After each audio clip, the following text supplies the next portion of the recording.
Why did we not see this in theaters? There was something else at the time. I know there was, but I'm trying to remember what it was. I don't know. I thought this was this was a movie, especially being Beatles fans. Yeah, I'm not as big of a Beatles fan as you are. I remember seeing the trailer for this and really like it. Seeing Danny Boyle directed it and being like, oh yeah, Danny Boyle. He's one of those people that I don't think he's really Lily made. James was in it. I don't think Danny Boyle's made that much a bad movie per se. He's made some iffy ones, but I don't think he's made a bad movie. It's Beatles music. It's written by Simon Curtis, the guy who did Love Actually. He wrote Four Weddings and a Funeral. He wrote Pirate Radio. He's someone that he has a lot of movies that I just hold that I'm like, oh, I love those movies. Yeah. And then, like you just said, Lily James, who I think of the actresses today, she can play that cute love interest so perfectly. Yeah, she plays that very well. I want to actually see her step away from playing that, but she plays that character better than anyone else. So that's possibly what I was about to say. I was like, I kind of don't want her to, because I could watch her in that role all day. Yeah. I can watch her all day. And that was honestly, and I know... She plays that cute girl next door. I know this is like... Of course, in the context... I say girl next door, she legitimately played Cinderella, but... Yeah, I was about to say. But she is someone... In this movie, it's almost a complaint, because he's sitting there and he's like... She was like, I've been waiting for 10 years to make your move, and the whole time I was like, why didn't you make your move, It was almost 15. No, she said 10. Remember, she has the quote where she was like, I've been waiting for you for 10 years to make your move, and then when you're finally famous, you decide that you're going to. And that was something that did kind of make me mad. It was like, I understand you grew up with her, and you've probably always looked at her as like a friend. But buddy, lock that down, man. Like, I don't know what you're doing. Speaking of, the lead character is Himesh Patel, who... Was this his first? This, I believe, was his first... Definitely his first starring role in a movie, but he apparently was a British soap star. I thought he was really good. His comedic really timing good. And just as an actor, he's really good. I thought all three of the main characters, him, his buddy that travels with him, yes. the British, he's a comedian. He's like he's played no, I know kind you're of character before. Yes, he's basically his roadie. Yeah, and then and then Lily James. I felt like all three of them played their parts really well, but he's because good. He's singing and stuff. Yeah. I mean, he's kind of the show stealer. I remember the moment where I was like, he must have been pretty good, because this movie came out, and then not too long after that, it was announced he was going to be in Tenet. And I was like, I mean, he must have done something to catch Christopher Nolan's eye. Yeah. And he's very... the performances are good. The story, this is where I would like to talk about.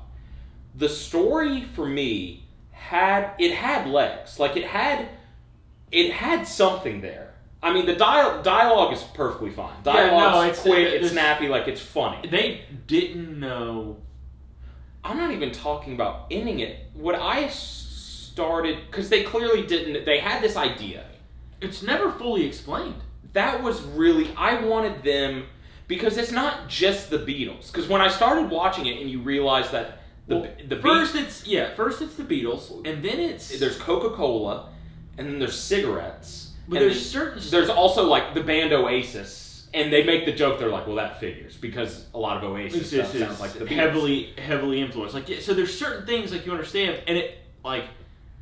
And Coca-Cola was successful way before the Beatles. Cigarettes were... I mean, that's, you know... So it does make you wonder, like, I'm assuming it's a butterfly effect type thing, so what was the thing... Affected? What was the thing... And who went back in time? Oh, no, I mean, because that was the other thing.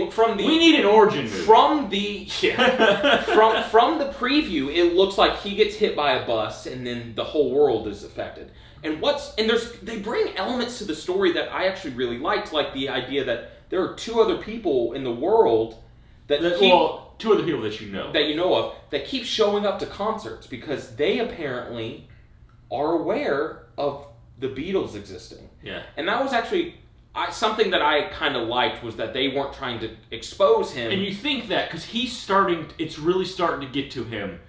People are saying he is a legendary songwriter. People are calling him the greatest songwriter of all time, and he hasn't written a song. And there's even the scene where he tries to throw in some of his other. And they're like, I don't like this at all. Yeah.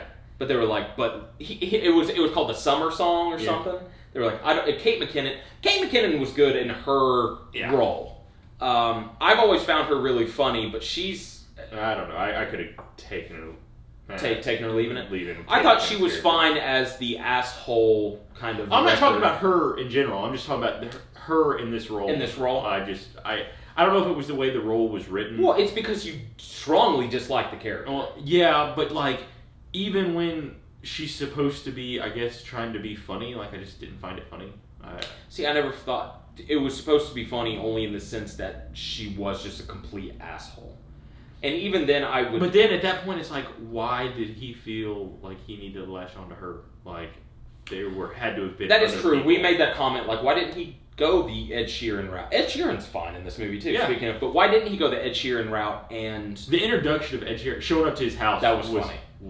He was like, because they thought it was a friend. Yeah.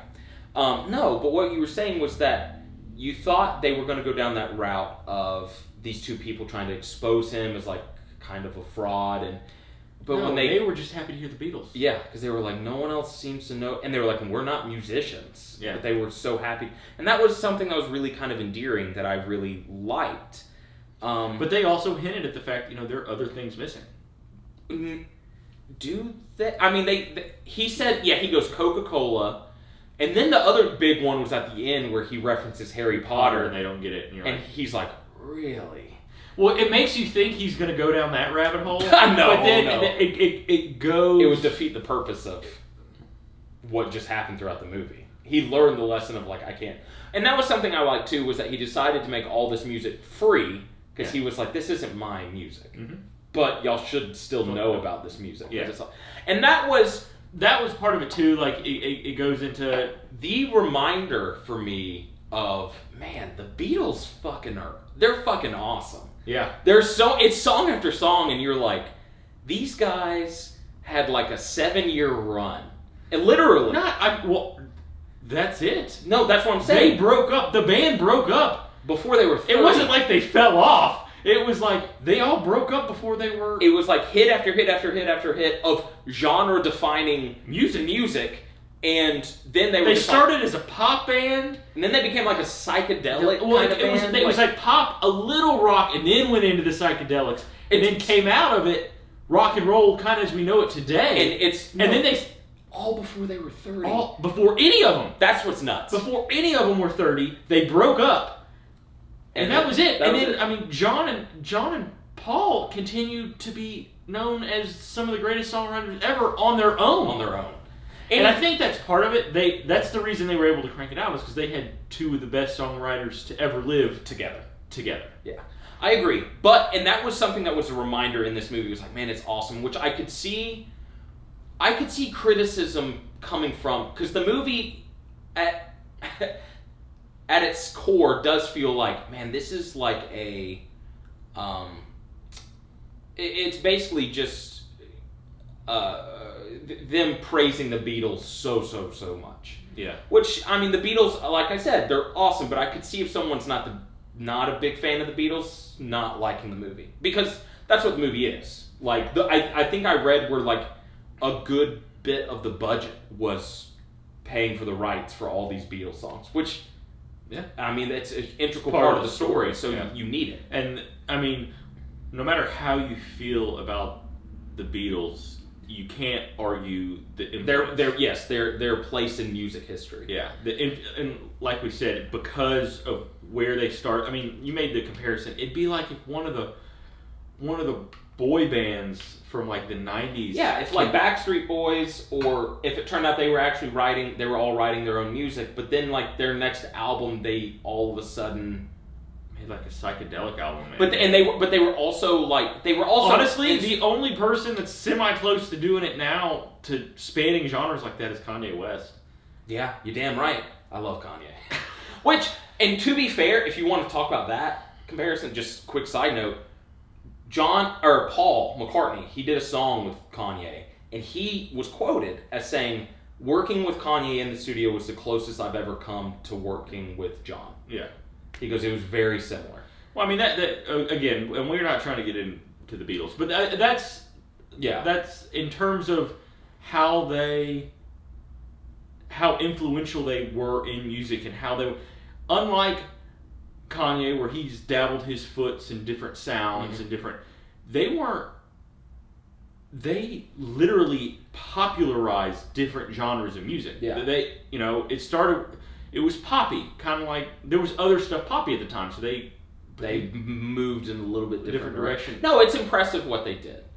I mean, it's and it goes back to something that I did keep finding hilarious was where they would ask him, like, do you have like anything else? Like the scene where Ed Sheeran, he goes, I have a challenge. He goes, 15 minutes, we both go to separate rooms, we write a song, and the person who has the better song wins the challenge. Ed Sheeran comes out with a song that clearly was written in 15 minutes, but wasn't bad. It was, halfway decent. And then Himesh Patel comes out and he sings his Long Winding Road. Yeah. And it's just like, it's an amazing song. So you're sitting there, you're like, well, of course he's gonna win. and that's something I did like that they dove into, was that he couldn't keep up with it. No, because he's not a psycho. And I loved the fact that they threw that in, that he didn't just know all these songs on top of it. Yes. He literally spends periods of this movie trying to get the words right. And even the two people that confront him about, like, they're like, and we noticed you don't have the words completely right. He's like, yeah, I've been struggling with it. And it was like, even though he loves the Beatles, huge Beatles fan, there's still lines that he doesn't quite know. Like, it shows him getting his teeth fixed. Yeah. Because after the bus accident, he looked like how Danny Brown used to look, where he has missing teeth. And he's sitting there, he's getting his teeth fixed, and he says something. He's like, and the dentist says, like, and we'll get by with a little help with our friends. And he was like, I just thought it was fun. He was like excited, like all of a sudden he remembered that song. I'm hoping he remembered the song and not that line. Yeah, because it was like, that's the chorus, man. You should know that song. But this, I thought, was a really charming movie. It was not amazing. I wanted them to dive deeper into the, like we said, the kind of, I guess you could say, mythology behind it. Yeah, it was kind of like what happened, and they don't solve it. It's just like, that's the world now. Yeah. And that was what was fascinating to me, was him learning more and more about, like, okay, why is this missing? What's going on? More importantly, these people know about the Beatles and about Coca-Cola and all this stuff. I was hoping when he met them, they were going to be able to give some answers, and they were just like... They were clueless too. But to be fair, that's how it would really happen. But they had done a little more research. Like, they find certain people where, like, with things that are missing, they have found certain individuals that would have been responsible for the missing things. Yeah. And so it's like they've researched a little bit, but they don't know what's happened. Himesh Patel has spent the majority of his time just making Beatles music. Yeah. Where they have had, they're like trying to figure out what's going on. I give this movie like a B. I thought it could have been a lot better, but it's incredibly charming. I could definitely, we finished it, I was like, I could watch that again. Like it's funny. Performances are good. Danny Boyle does a good job as usual. Simon Curtis has it's a sweet, funny script, but it is like, I wish, it almost felt like there wasn't enough time spent on it. I don't even know that. I feel like they got to a point, and while it's a good story, but you're kind of like, why a little bit? Yeah, I'll agree with that, because it all of a sudden was just like, okay, so that it just happened. Mm-hmm. The movie truly felt like an excuse to remind people that the Beatles were awesome. Yeah, and while there's nothing wrong with that, I love the Beatles, but I still was like, I could just. Well, I prefer like a PSA and it's like, again, go listen to the Beatles. Much like we talked about Outbreak, they had a love story and they're like, are we comparing yesterday to Outbreak? Well, we're in the middle of a pandemic, Sean. Okay, continue. I'll allow it, counselor. Continue. Keep going. But no, it's in terms of we're completely skipping over the fact this was 100% a love story about him and Lily James. And Lily James, yeah. That there is no way around that. Forgot. They just used the Beatles and this whole story as like a device to move. Well, because she thought, was it yesterday? Was that where she was like, who were you thinking of when you wrote that? Yeah, she kept reading the lyrics, and she just thought like he's talking about me. And then when she sees the Post-it notes, which if I recall, she had like a crush on him from afar. Like they were like best friends, and while he was clueless. But to be fair, he's portrayed that way. Yeah. He's portrayed as someone that's just kind of in his own little world, which is fine. I mean, and people are that way. And she is acting at the beginning. You see, they're very much seem like friend zone type characters, and it's not until you can tell she's kind of likes him a little bit, and he kind of likes her. But it's considered like it's platonic. It's platonic. Yeah. It's not until she starts seeing some of the lyrics because he's working on the songs and he's got Post-it notes everywhere, and it's not until that point where you start to go, oh, like she really likes him. Yeah. And God, 10 years, man. It's like at some point it must have been like, and that was the other part about this I really liked is all of his friends are like, what are you doing? Yeah, like, what is wrong with you? And they're like, oh, y'all would be perfect. It's just like and they're like, on top of the fact they're like, she's like a knockout, man. Yeah, like she's very pretty. Very pretty. Like, why haven't you? Like, at one point they run into somebody they haven't seen in a while. They're like, are you guys not? Like, oh, that's right. They were like, they're like, why haven't y'all? So, what would you give it? B minus. There are definitely some weaker points. See, I don't think it's. I don't want to say it's a bad movie. I enjoyed watching it. I'd watch it again. It's just there are things where you're like, why did there are holes and flaws and story wise that just. But it's and it's not like it's told in a way where you almost feel like they got lazy. Yeah. That's why I meant they didn't spend enough time on it. It was like, oh, we'll just wrap this up real quick. Yeah, and instead of like really trying to flesh out this story. I mean, and it could have been fleshed out in like bits of dialogue when he actually meets the couple. Like, have somebody somewhere should have explained something.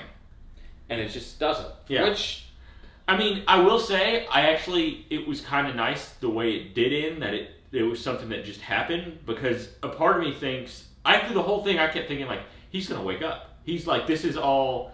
And then I didn't think they would go. It got to a certain point. Well, no, you're right. Like, you get about halfway through, and you're like, oh, they're not gonna do that. They're not. There's no way. I would a little more than halfway, but there's stuff that keeps happening that's more and more in depth, and you're going, yeah. This is just the world. This is just the world now. Yeah. One last thing I wanted to mention: a scene that I still don't know how I feel. I guess I did kind of like it. Was him going and finding John Lennon and talking to him and like, you don't understand like what you've done for me. And John Lennon is he's alive clueless. And healthy and and he basically lives out on an island on his own, and he's just lived a normal life. Yeah. But it's because he has no idea who he is. But that was something interesting, was like, okay, why didn't he's alive? He's here on this planet.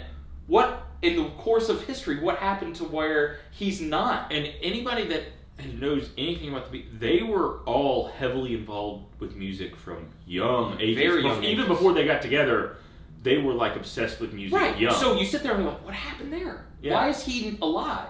So it's like, in a sense, I kind of like the scene because he got a sense of almost a little bit of like relief, I guess you could say. To know that in this world he's living in now, he didn't actually steal from John Lennon. But it still was like, that was odd that they threw that in there. Yeah. You know?